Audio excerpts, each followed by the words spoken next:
Hello there. Welcome back to some more Vagrus adventures in this horrible but beautiful wasteland. I am currently at the Crimson Gate, and it is, as you can see, aggressively red. That's quite a statement here, and currently cannot proceed further east. Gates closed until the whole wind situation dies down.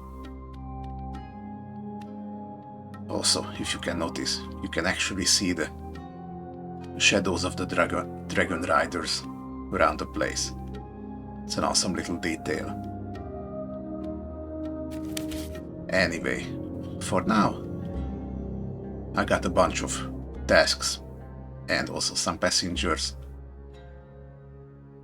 up here to the salt mine of Salum.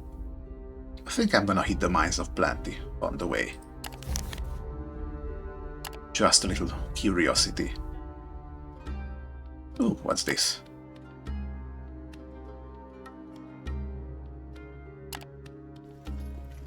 Let's go a little closer.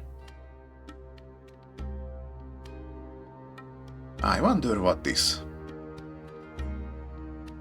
torch-like icon means over here. I kinda want to say that this means it's protected by the patrols, and we're not gonna find random battles here. But I'm not sure. Let's look at the Mines of Plenty. The Comitatus arrives at the foot of the main hill, upon which the settlement called the Mines of Plenty is found, after having passed rows upon rows of dwellings already. Above you, drakes and dragon riders circle the cloudless skies, watching over the working crews out among the ravines. A detachment of armored soldiers in various Dragonlance colors approach you. Okay, let's wait for the routine inspection. An inspection follows. You may be far from the Dragonlance, but even entering their holding here where you can access markets, the Manzio, and the Dragonlance officials will cost you some coin in the form of a tax. Well, 3 changers is negligible. Same as any other city.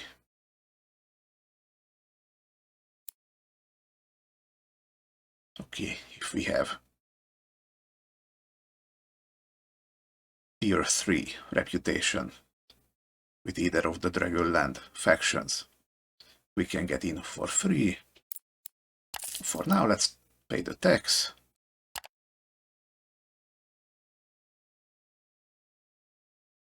The echo of falling pickaxes and back-breaking labor permeate the small mining settlement beneath the great cliffs that separate the Empire and the Dragonlands. It doesn't look all that small from the picture, but if you say so. Still, the distinct stench of reptiles is strong here, and the quarries, overseen by the Ratharnak Alliance and the Dragon armies, supply the treasuries and furnaces of the Dragon Lords. Such an abundance of ore in the metal-starved world is a lure few can resist.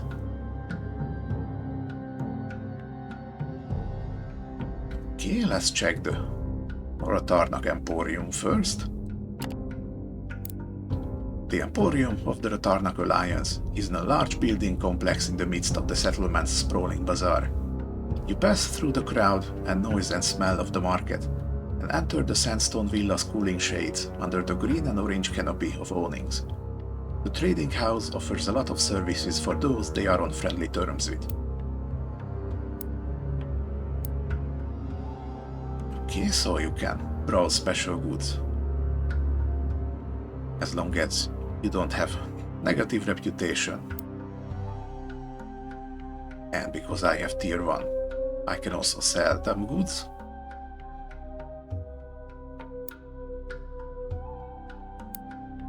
Okay, I don't currently have any cargo space for buying. Let's just see what they're buying for later reference. The Alliance is always looking to buy certain goods off of trusted business partners, goods that are relatively rare even in the bountiful Dragonlands. So you're looking for dragon bone and dragon steel scraps. Valuable treasures, pure white crystals, crystal lamps, crystal idols, jade figurines, dragon eggs. So naturally, you want all things dragon related. I think I can work with that. Now, what are you selling?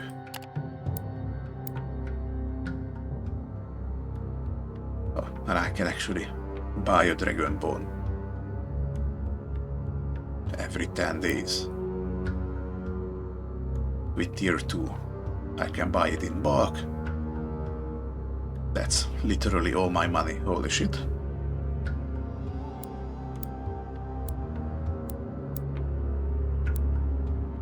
A bronze statuette once every 7 days. Rare jewelry every 3 days. If I knew places where these would sell for considerably higher price, this could be a nice investment. Rare jewels, mining equipment, iron war gear. Need tier 3 for that.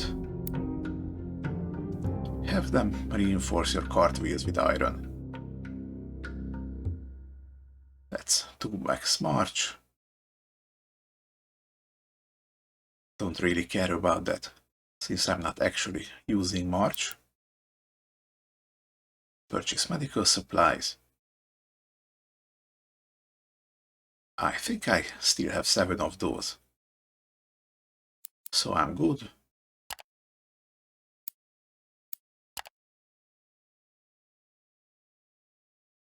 Okay, let's check the compound now. Base of operations. The Ratharnak compound is a cluster of stone buildings around the central plaza, walled off from the rest of the mining settlement, adorned with green and bronze banners swaying lazily in the hot breeze. A single squat tower stands at the far end from when you enter. Supposed to be from where, I think. Typos are rare in this game, interesting. Apart from a huge bronze dragon statue on its battlements up top, it looks fairly unassuming, but the guide informs you that the Alliance's local leadership oversees all operations from there. The office of the Embark is a common-looking one-floor building opening just off the central plaza. A sign over the door, a pickaxe and a shovel crossed, is made of slate and painted in the colors of the Ratharnak Alliance. The guide explains the reasons for using an imperial word for the official. This way, the many hopeful prospectors of the Empire will understand who to go to for mining permits. Alright, we can always enter and sell information. What kind of information? Upon mentioning information for sale, the guide of the Alliance escorts you to an office in an unassuming sandstone building. The small room is filled with incense burners, while a large desk takes up most of the space.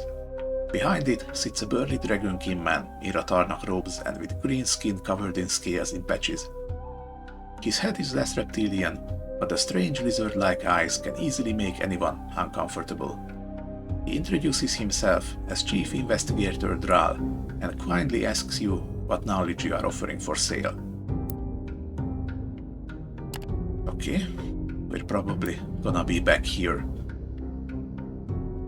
if I figure out how sellable knowledge works. Nah, what's in the offices? The single floor of the building is one big room. It is mostly used for storage. All kinds of mining equipment cover the walls and the majority of the floor, from huge pickaxes to shovels, hammers, and barrels. In the corner, under the window, a tall, lean woman is sitting at a desk, writing frantically. There is a jumble of papers on and around the desk, with signs and letters in many colors painted on the board behind the woman. It looks complicated. The woman looks up. "Greetings, Vagrus. What do you require from the Emissicius?" "Of the specie copy.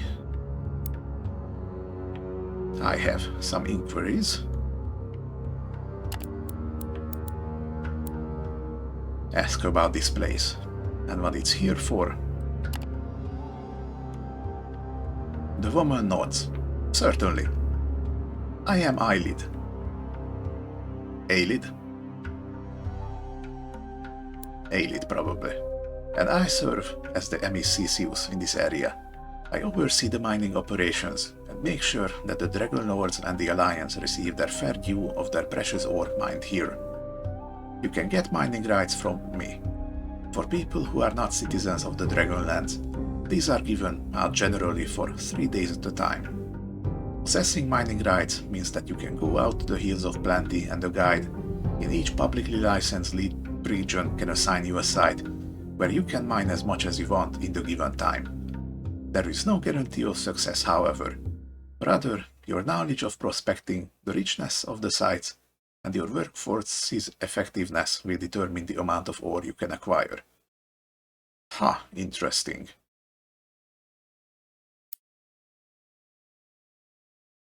So you can come here, basically to gamble with the amount of ore you can grab, and then sell it off, hopefully for a profit. That's an interesting setup. Eyelid continues after your acknowledgement. "The Hills of Plenty has been a peaceful area in recent memory, so we do not expect any raiding activity, and I would advise against trying to mine without asking for rights beforehand. Apart from the Alliance's mercenaries, the armies of the Dragon Lords also patrol the Hills to protect Ratharnak interests and crack down on any unlicensed digging they come across. They will confiscate all the ore and give out a hefty fine. You can ask for help or further advice around town. There are all kinds of people there, and some of them might be happy to work for you. The price for the rights for 3 days is 10 silver bros. Most people find more than enough metal to come up profitable, but once again, this is your enterprise. Now, would you like to purchase a permit?" So 10 bros for 3 days. I assume the 3 days are going to pass. And it's not that you can go there once a day and then rest in between. So you are also limited by your cargo space, I'm guessing. I think I'm good. Ooh, what is this? For 10.5 bros. You can express that you would like to buy the right, as well as for assessment of the various excavation sites, for some extra coin. Oh, I see. So you pay a little more than double the usual price, and you get guided to a richer place. Interesting. I might come back at some point. Try out how this works. For now, let's visit the Hungry Miner. The local tavern is always full of prospectors and Vagri. The Hungry Miner is the biggest building in the small industrial settlement at the Mines of Plenty. The ground floor is an enormous hall with dozens of stone pillars holding up the dirty ceiling. There is always a big bustle here. It is a place for trading, eating, talking, and having a pipe of bogweed. Actually, less than a quarter of the space is for tables and chairs available for the eponymous Hungry Miners. The larger part is a trading shop, and tables are reserved with flags and guild signs. The prattle of haggling does not ever abate. There is a continuously simmering cauldron on the fireplace. A very thick, oily, reddish soup with mushroom bread is on the menu. The name of the meal sometimes changes, but the color remains the same.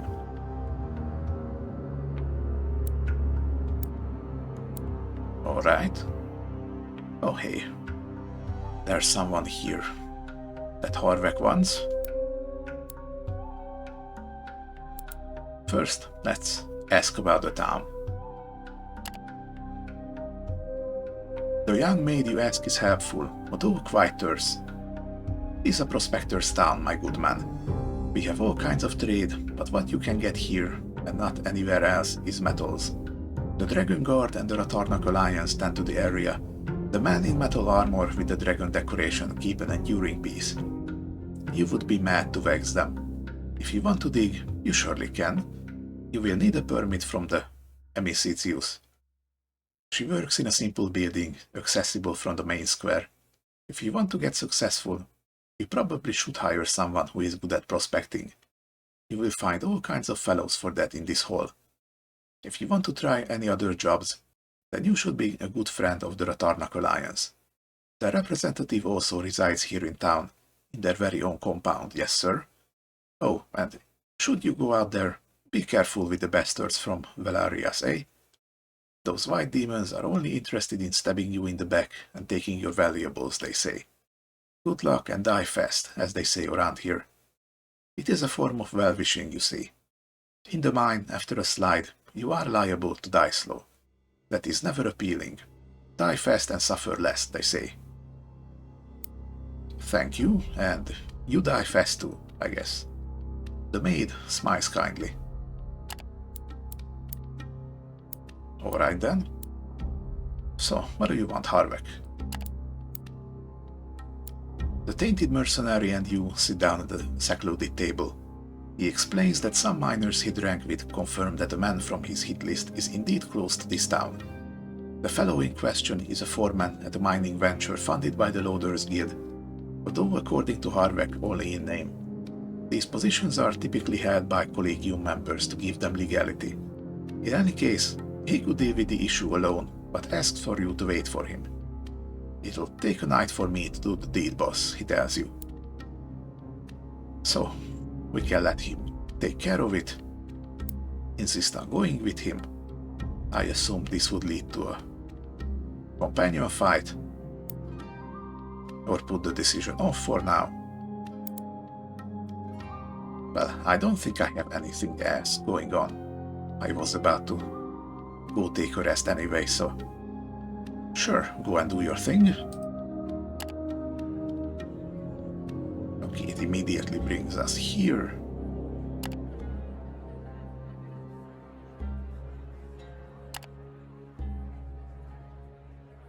Keep pression's a little high, since we're still in the settlement. Everything is at max. You'll have to see it. Still have some movement points. Let's try our luck.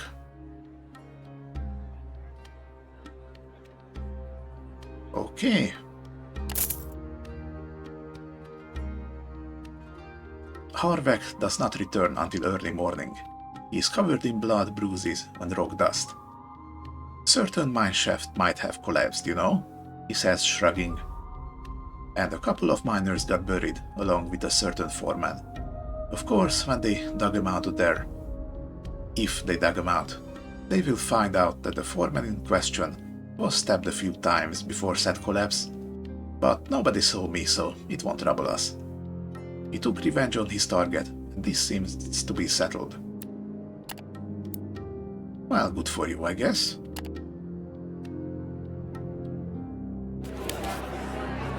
Is everything alright here? Straight some news. What's this? Salum's truth. The town might not be what it seems. Well, it seems like an outpost for mining. But whatever else do you mean? Dark rumour. Oh, wait, Salum is where I'm going, alright? Got it mixed up for a moment, sorry. A dark rumour is abounding about the town of Salum. It states that the town's salt production is stunted compared to the presence of the Dragon Lord's trading houses, and therefore all of it is a charade to hide something. People in the know whisper that those speaking of this in Salum disappear quickly.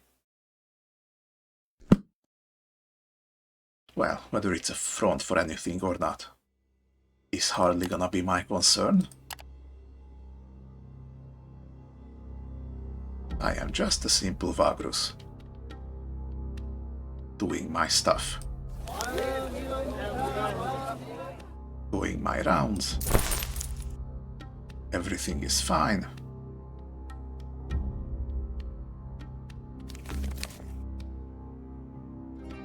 Nothing else to see here. Let's keep going then.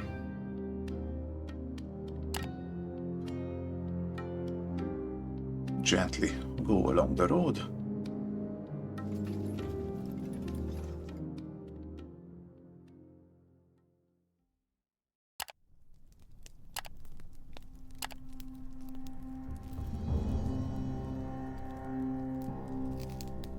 Okay.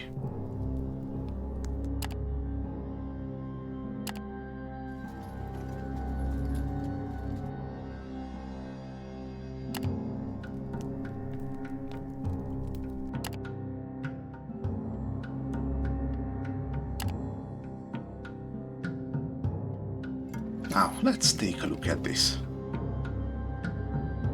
Ooh, so pretty. The Comitatus arrives at a gate in the low wall surrounding Salum's inner district after having passed rows upon rows of dwellings. Above you, drakes and dragon riders circle the cloudless skies, watching over the working crews out on the flats of the salt lake bed. A detachment of armored soldiers in various Dragonlance colors approach you. Alright, routine inspection. Naturally.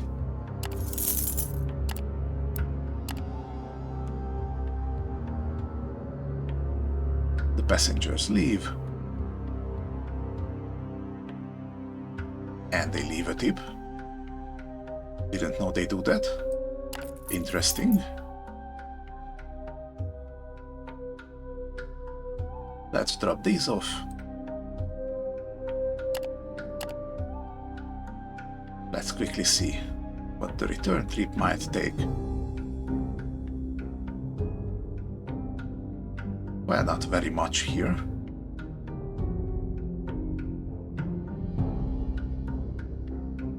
I am going to go back to Torzags.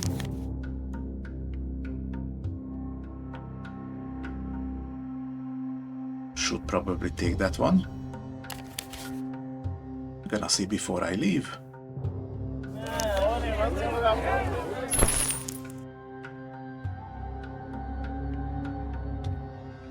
Okay, let's see what's in here.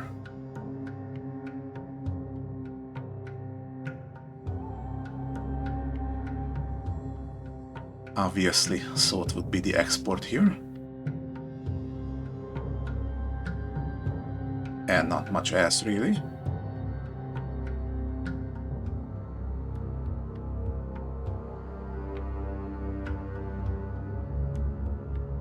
Beaten incessantly by the scorching rays of the cruel sun, quiet Salum is sitting at the southernmost point of desolate Brine Mere. Brine Mere? A once beautiful inner sea. Its clusters of sandstone buildings are home to a handful of factions from the nearby Dragonlands, and the terraces beyond the town are fabled to be rich in salt beyond compare. And yet the region's masters have been reluctant to tap into that magnificent wealth. Colorful awnings provide shade, and beneath them, these for the coveted white powder are struck with great fervor. Beyond the low walls, the blindingly white flats stretch to the northern horizon, a promise of a bright future for some, the looming threat of an agonizing death to others. Yeah, dying surrounded by that much salt is quite unpleasant, as far as ways to die go.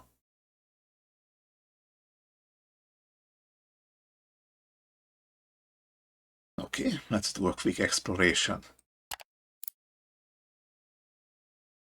Daily thing, like all others. Salum's streets and plazas are bustling with activity during most hours of the day. Tiny shops and rickety stalls beneath colorful awnings peddle all kinds of goods. Chief among them is salt. Go figure. One can find all sorts of things only by looking. You witness the arrival of a small group of salt miners who look worse for wear. They enter via the north walkways, leaning on each other, clearly sick. Whatever ails them seems quite serious, and people give them a wide berth. Well, I don't really have any sort of medical training, so I don't think I can help them.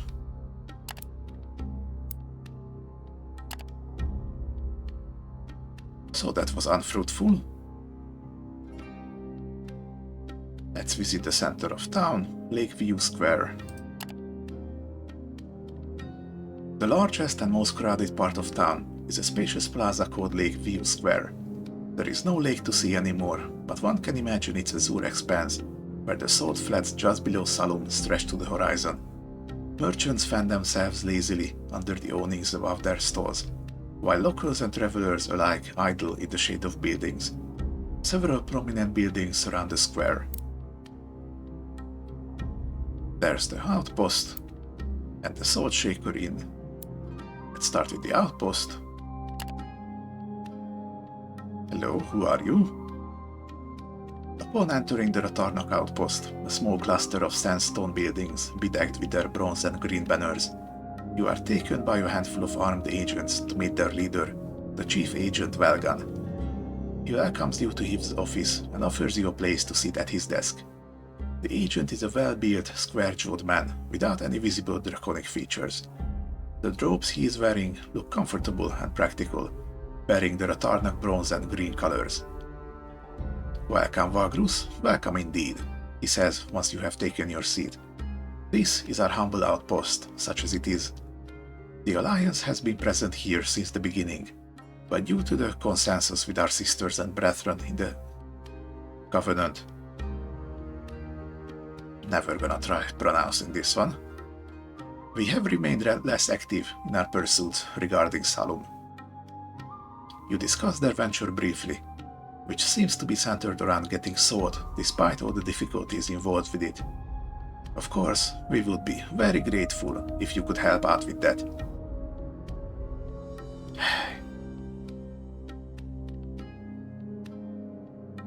The skittishness sells salt mining licenses to independents like yourself. The clerks there tend to make it difficult, but just tell them that you were sent there by yours truly.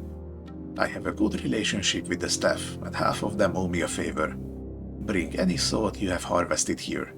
I can promise you a good price. And as for other business, we are always here for you until your standing with the Ratharnak Alliance is adequate. Welgan rises, and you do too, then shake his hand. "Don't be a stranger, Vagrus," he calls after you as you leave his office. "Drop by for a drink any time. You are free to roam the outpost from now on." Well, that's interesting.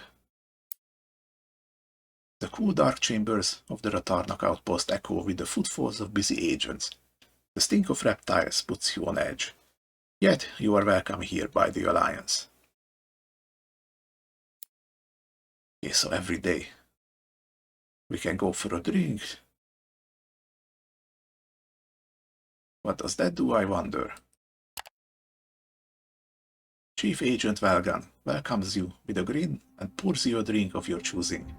He prefers spicy grunak, a type of strong spirits from Fun March.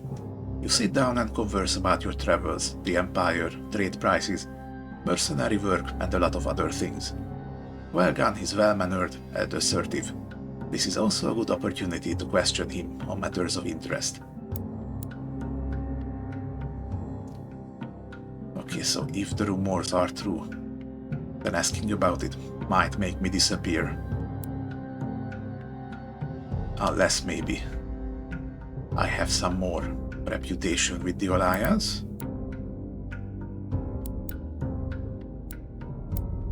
Let's ask him about the Ratharnak presence in Salum.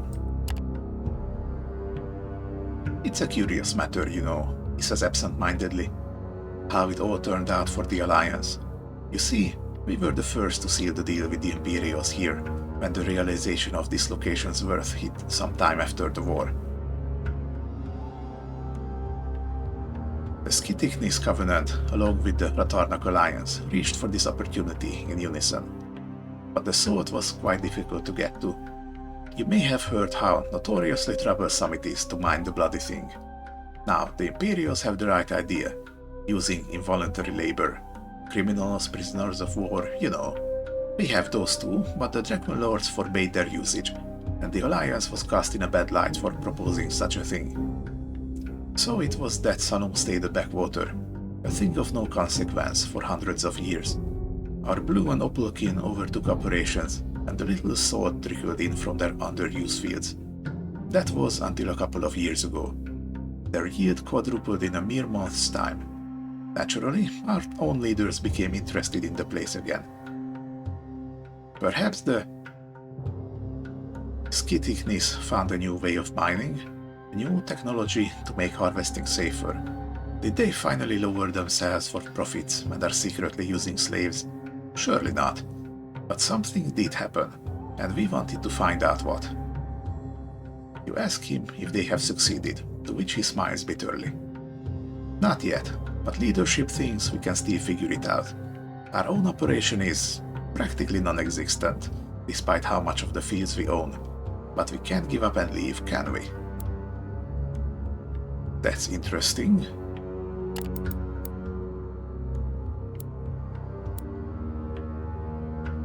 Ask him how he could help you with sword mining. It is in both of your interests that your operation is successful.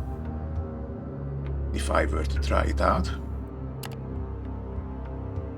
That is true, that is true.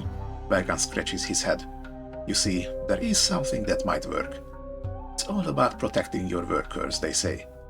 If your miners don't drop dead, they mine more sword, right? It happens that I have come into the possession of a certain potion, a single drop of which can drench the tongue and throat for a day. Our green kin of my homeland has developed it for desert warfare, but from time to time I can get my hands on a vial, about once a week. That make you happy, Vagrus? Now I can't give it to you for free, you understand. I have my own expenses to cover, but it's, as you put it, in both of our interests, right? His grin tells you there is no point in haggling. Oh, and I'm forgetting that there is also an expert you can hire. She's very well versed in the art of sword mining. She was present when the oldest pits and tunnels were cut into the basin's eastern side. Berg of War, she's called, an engineer and miner. I can make sure that she provides her services to you at a discount. Okay, so 1 potion of quenching. For 5 bros. We can hire Berg of War. For 6 lirg. And it looks like there are 3 different sword miners around here. And they are all mutually exclusive. Okay, you can hire them for 3 days.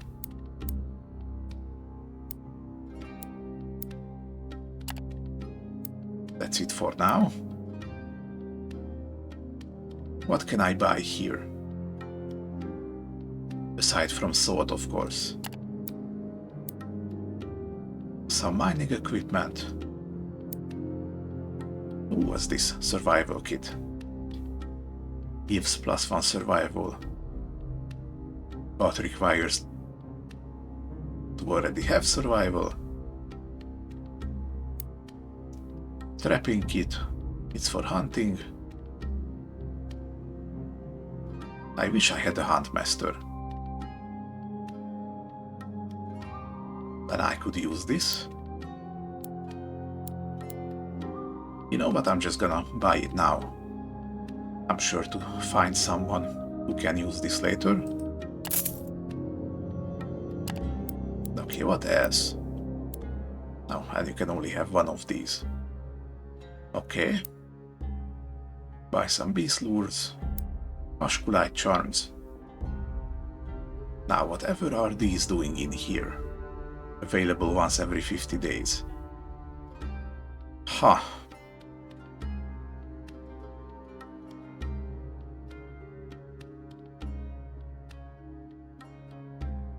Is this like a reference to the superstition that sword helps with keeping evil spirits at bay? I don't know. Sounds like it. Every 5 days, we can buy some reclaimed masks imbued with herbs. These protect sword miners from becoming parched.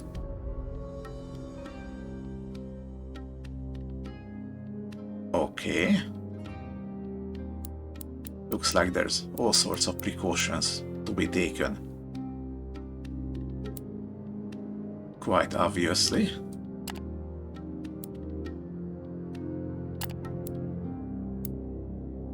Let's look at the Sword Shaker Inn. Folks at the Sword Shaker are a loud bunch, enjoying a couple of drinks and the company of others in the cool twilight common room of the inn. A lot of travelers lodge here instead of an overcrowded mansio. Buy some rounds, gather some news, buy some quality booze. For myself, buy the house's specialty, a smooth rosé from the Dragonlance. I wonder how it's related to the story, but okay. Let's try that one.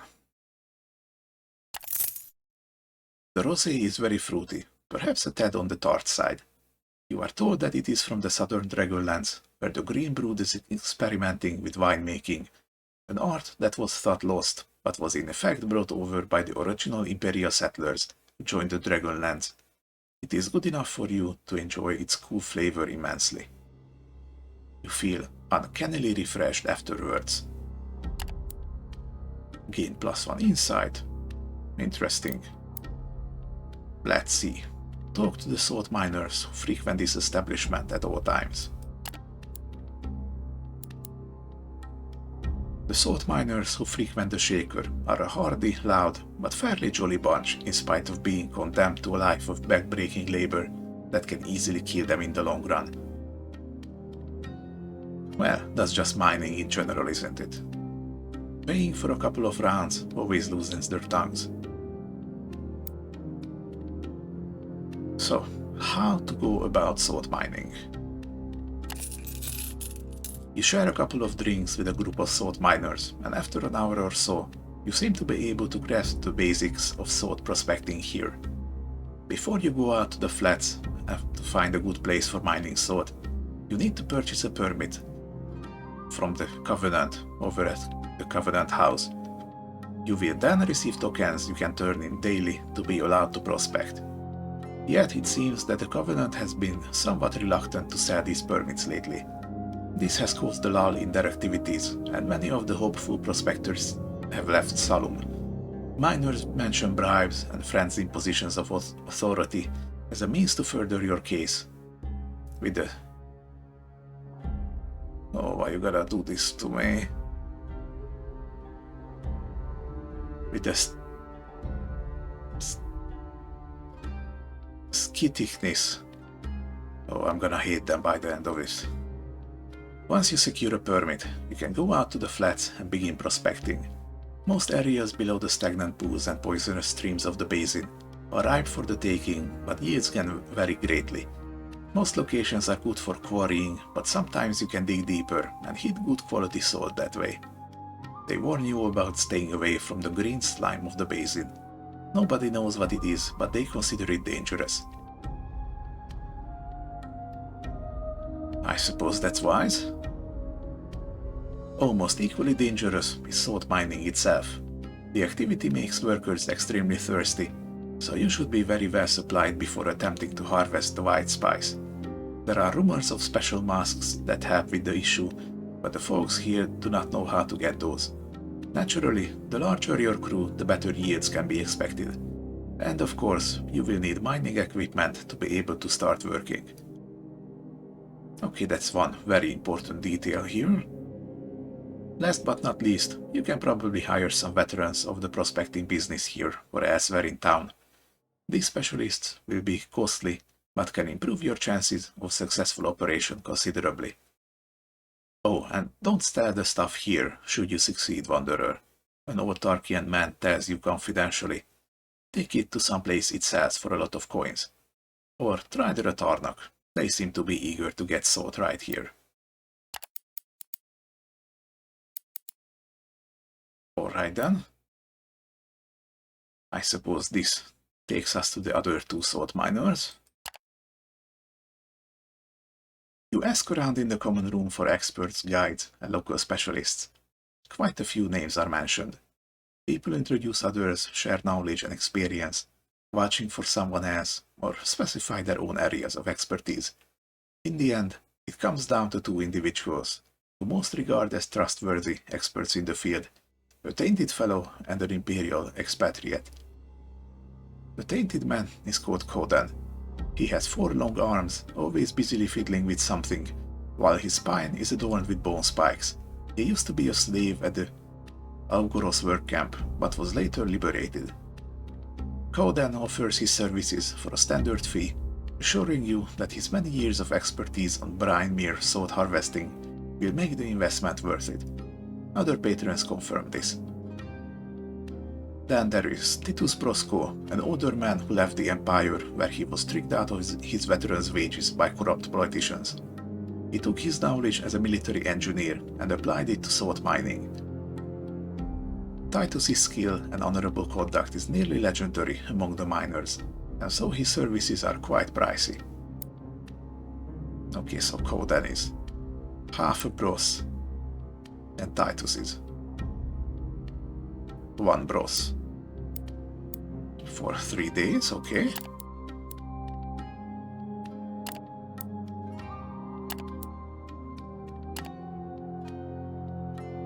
Now, what about the Covenant House?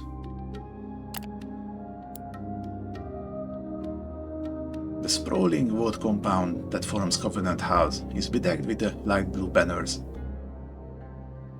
of the Skitiknis Covenant, flapping lazily in the hot desert breeze.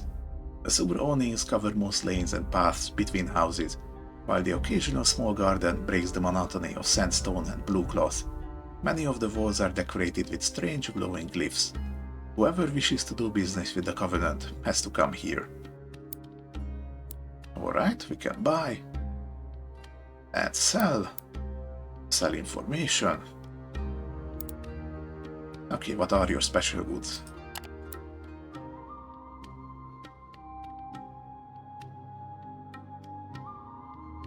Okay, so these are the mining masks. We can buy them in bulk.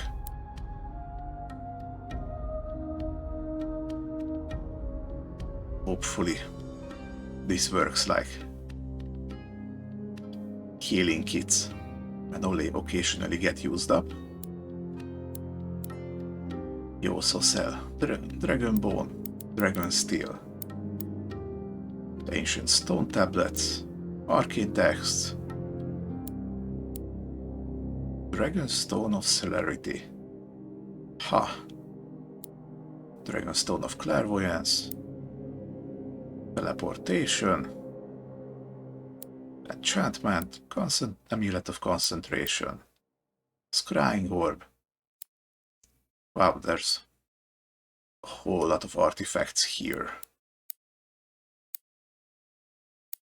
Need higher reputation. So why are you selling them here? This is just a salt flats. Where are you getting these from exactly? A question for another day, I guess. Some jewels, medical supplies. Okay. And what are you looking for?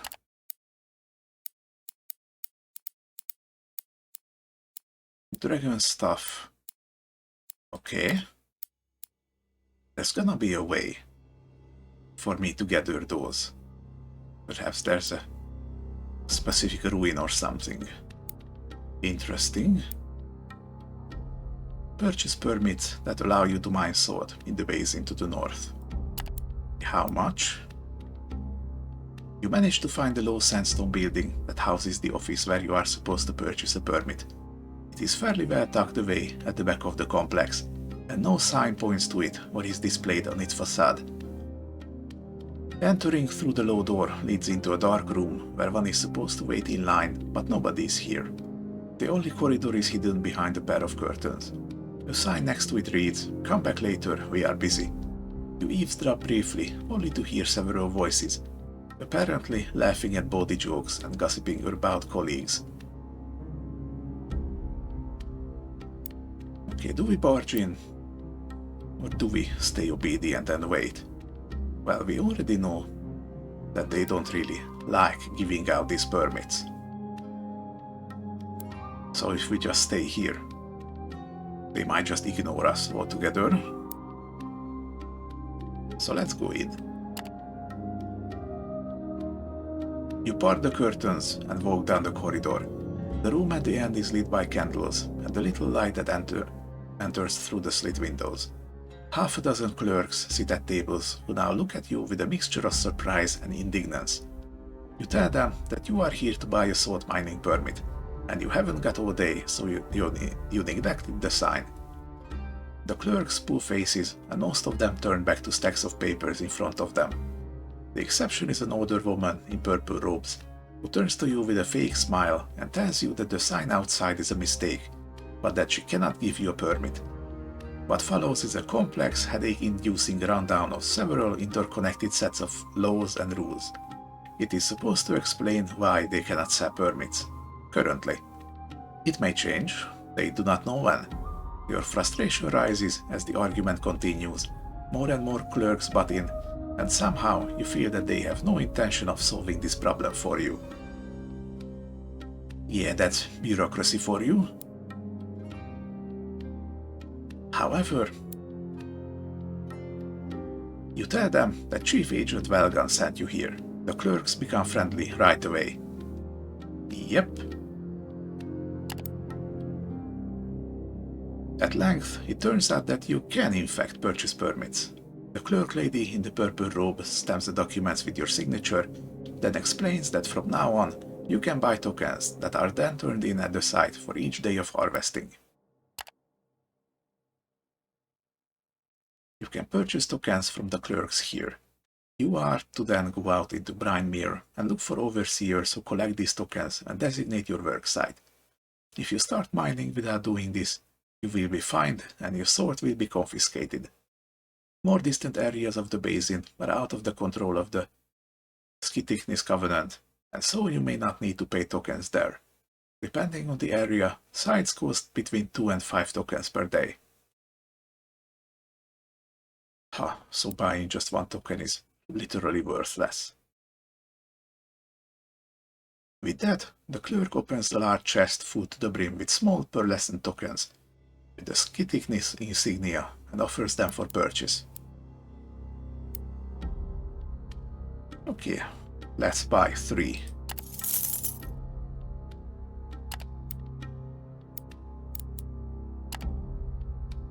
And I'm going to see how salt mining works next time.